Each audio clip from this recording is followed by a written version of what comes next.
নমস্কার, আমি সুব্রত বসাক, বর্ধমান বিশ্ববিদ্যালয়ের অন্তর্গত কালনা কলেজের বিএড বিভাগের চতুর্থ সেমিস্টারের ছাত্র। আজকে আমি মাল্টিমিডিয়া কন্টেন্টের মাধ্যমে অষ্টম শ্রেণীর ভূগোল বিষয়ের একটি চ্যাপ্টারের কিছু বিষয় সম্পর্কে আলোচনা করব। চলো তাহলে জেনে নেওয়া যাক আজকে আমরা কোন চ্যাপ্টার সম্পর্কে পড়ব। আজকে আমরা জানব পৃথিবীর অভ্যন্তরীণ গঠন ও স্তরভাগ। তার মধ্যে আমরা মূলত আলোচনা করব ভূত্বক এবং গুরুমণ্ডল সম্পর্কে। নিচের ছবিতে তোমরা দেখতেই পাচ্ছ, এখানে পৃথিবীর অভ্যন্তরীণ ভাগ সম্পর্কে দেখানো হয়েছে। এতদিন তো আমরা পৃথিবীর বহির্ভাগ অর্থাৎ পৃথিবীর চারপাশের পরিবেশ, মানুষ, প্রকৃতি এগুলো সম্পর্কে জেনে এসেছি। আমাদের কি কখনো মনে হয়নি পৃথিবীর অভ্যন্তর ভাগটা দেখতে কেমন? হ্যাঁ, অবশ্যই মনে হয়েছে। সেই জন্যই আজকে আমরা আলোচনা করব পৃথিবীর অভ্যন্তরীণ গঠন ও স্তরভাগ সম্পর্কে। চলো তাহলে শুরু করা যাক। পৃথিবীর অভ্যন্তরীণ গঠন ও স্তরভাগ সম্পর্কে পড়ার আগে আমরা একটু এই দুটি ছবি সম্পর্কে জেনে নিই। দেখো, এখানে দুটো ছবি দেখানো হয়েছে। বাঁ দিকের ছবিতে তোমরা দেখতে পাচ্ছ একটি সেদ্ধ ডিমের কাটা অংশের ছবি দেখানো হয়েছে এবং ডান দিকের ছবিতে পৃথিবীকে মাঝ বরাবর কাটা হয়েছে। এই দুটো ছবির মধ্যে কিন্তু একটা সিমিলারিটি আছে। সেটা কি বলো তো? বাঁ দিকের ছবিতে অর্থাৎ সেদ্ধ ডিমকে আমরা যদি মাঝ বরাবর কাটি খোসা সমেত, তাহলে আমরা কি দেখতে পাবো? আমরা দেখতে পাবো ডিমের টোটাল তিনটে অংশ আছে। একটা হলো ডিমের একদম বহির্ভাগ অর্থাৎ শক্ত আবরণটা, অর্থাৎ ডিমের খোসাটা, এবং তারপর ডিমের সাদা অংশটা, এবং সব থেকে অভ্যন্তরে বা ভেতরে রয়েছে ডিমের হলুদ অংশটা, যেটাকে আমরা বলি কুসুম।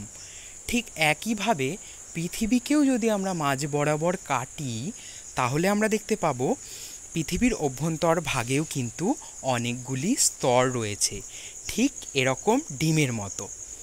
চলো তাহলে আমরা দেখি পৃথিবীর অভ্যন্তর ভাগে কটা স্তর রয়েছে এবং সেগুলোর নাম কি কি।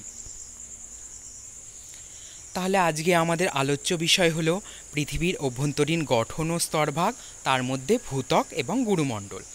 এবারে ভূপৃষ্ঠ থেকে ভূকেন্দ্র পর্যন্ত যদি আমরা যাই, তাহলে আমরা দেখব পৃথিবীর অভ্যন্তরে মোট 3টি স্তর রয়েছে। অর্থাৎ আমরা যেখানে বসে আছি বা দাঁড়িয়ে আছি, সেই জায়গা থেকে যদি আমরা একদম ভূকেন্দ্র পর্যন্ত যাই, তাহলে আমরা দেখব মোট 3টি স্তর রয়েছে। সেই স্তর 3টির নাম কি কি?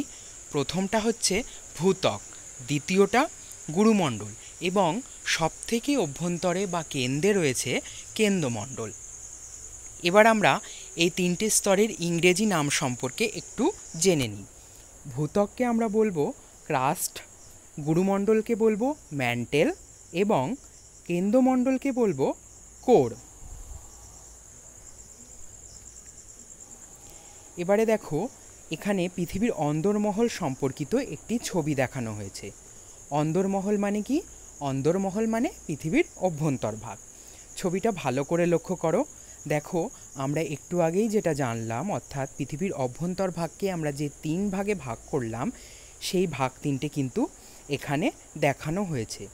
একদম ওপরে যেটা সবুজ রং দিয়ে দেখানো আছে, সেটা হলো ভূত্বক বা ক্রাস্ট, এবং তার পরবর্তীতে যেটা সবুজ রং থেকে একদম হলুদ রং পর্যন্ত দেখানো আছে, সেটা হলো গুরুমণ্ডল বা ম্যান্টেল, এবং সব থেকে অভ্যন্তরে দেখানো হয়েছে কেন্দ্রমণ্ডল বা কোরকে। এবার আমরা পৃথিবীর একদম ওপরের স্তর অর্থাৎ ভূত্বক সম্পর্কে জেনে নিই। পৃথিবীর সব থেকে ওপরের শিলাগঠিত স্তরটিকে আমরা বলি ভূত্বক বা ক্রাস্ট। ভূত্বক কঠিন শিলা ও বিভিন্ন পাত বা প্লেট দিয়ে তৈরি। এই পাতগুলি ঊর্ধ্ব গুরুমণ্ডলের নমনীয় শিলার ওপরে ভাসমান অবস্থায় রয়েছে। দেখো, আমরা যেখানে অবস্থান করছি সেই স্তরটাকে আমরা বলি ভূত্বক বা ক্রাস্ট। অর্থাৎ যে পৃথিবীর ওপরের যে শক্ত আবরণটা তাকে আমরা বলি ভূত্বক বা ক্রাস্ট। এবার এটা কি করে সৃষ্টি হলো? তোমরা সকলেই জানো যে পৃথিবী সৃষ্টির আদি লগ্নে কেমন অবস্থায় ছিল? না, তা ছিল উত্তপ্ত গ্যাসীয় পিণ্ড। সেটা ধীরে ধীরে ক্রমশ তাপ বিকিরণ করে শীতল এবং কঠিন হয়েছে, এবং তার ফলেই কিন্তু পৃথিবীর একদম বহির্ভাগে শক্ত আবরণের সৃষ্টি হয়েছে, যেখানে আমরা বসবাস করছি।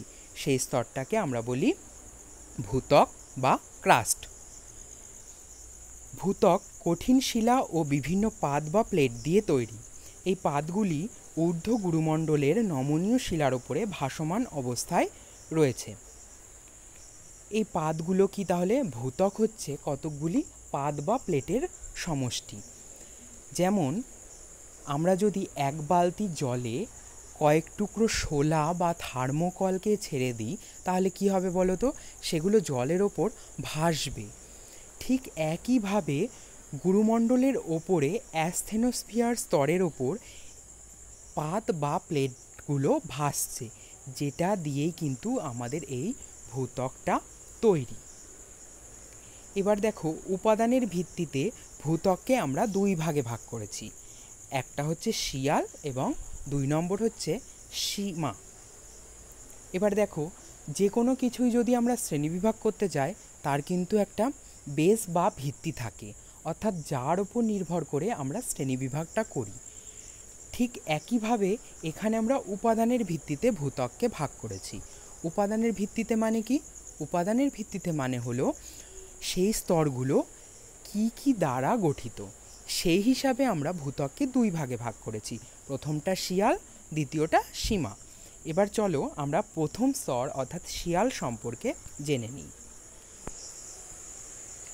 তাহলে ভূত্বকের একদম ওপরের স্তরকে আমরা বলবো শিয়াল। ভূত্বকের সবচেয়ে ওপরের সিলিকন ও অ্যালুমিনিয়াম সমৃদ্ধ শিলাস্তরকে বলা হয় শিয়াল। শিয়াল মহাদেশ বা স্থলভাগ সৃষ্টি করে। শিয়াল গঠিত ভূত্বককে মহাদেশীয় ভূত্বক বা কন্টিনেন্টাল ক্রাস্টও বলা হয়ে থাকে। মহাদেশের নিচে শিয়ালের বিস্তৃতি প্রায় 30 থেকে 40 কিলোমিটার।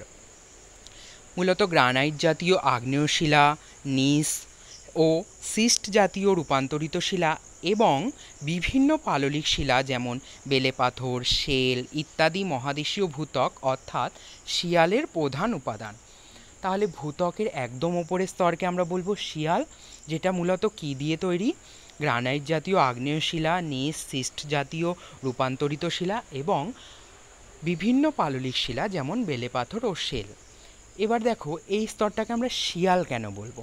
ঠিকই তো, এই স্তরের যে নামকরণ করা হয়েছে শিয়াল, তার নিশ্চয়ই একটা কারণ আছে।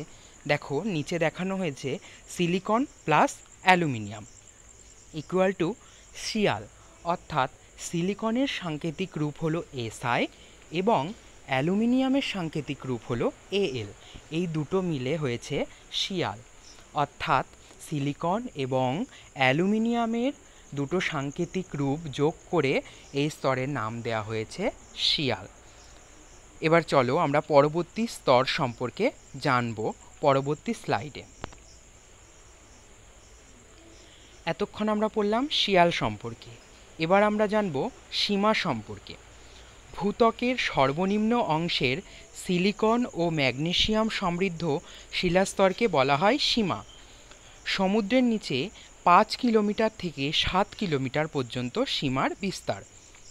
তাহলে দেখো, ভূত্বকের নিচে আমরা পড়েছি শিয়াল স্তর রয়েছে, তার নিচে রয়েছে সীমা। এটা মূলত কী দ্বারা গঠিত? সিলিকন এবং ম্যাগনেসিয়াম সমৃদ্ধ শিলা দ্বারা।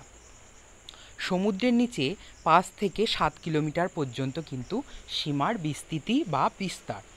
সীমা গঠিত ভূত্বককে মহাসাগরীয় ভূত্বক বা ওশানিক ক্রাস্টও বলা হয়।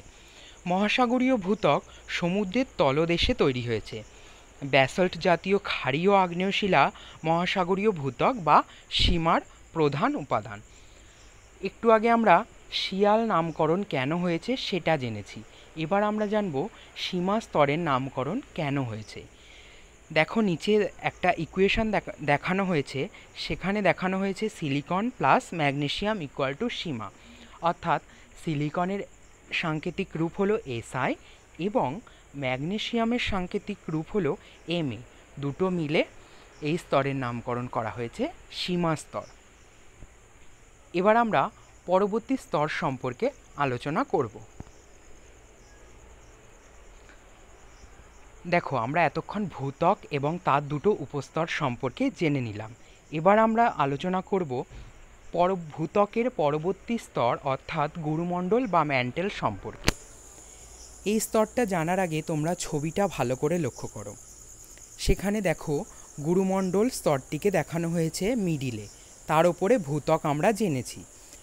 ভূত্বকের নিচে অর্থাৎ ৩৫ কিলোমিটার গভীরতা থেকে প্রায় ২৯০০ কিলোমিটার গভীরতা পর্যন্ত গুরুমণ্ডল বা ম্যান্টেল বিস্তৃত।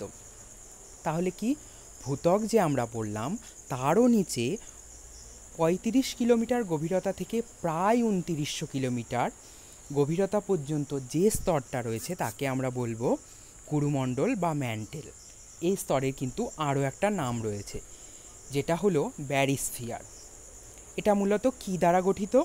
লোহা, কার্বন, সিলিকন, ম্যাগনেসিয়াম ইত্যাদি পদার্থ দ্বারা গঠিত। এবং এই পদার্থগুলো গুরুমণ্ডলে কেমন অবস্থায় রয়েছে?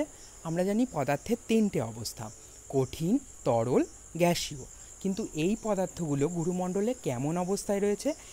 এই পদার্থগুলো গুরুমণ্ডলে তরল অবস্থায় রয়েছে। কেন?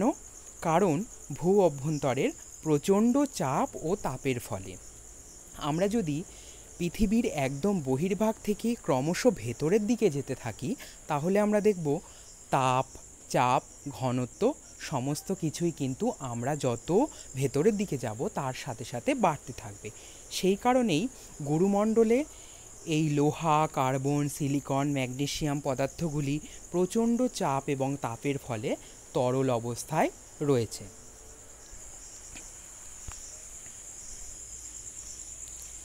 দেখো আমরা ভূত্বককে কিন্তু উপাদানের ভিত্তিতে দুটো ভাগে ভাগ করেছিলাম।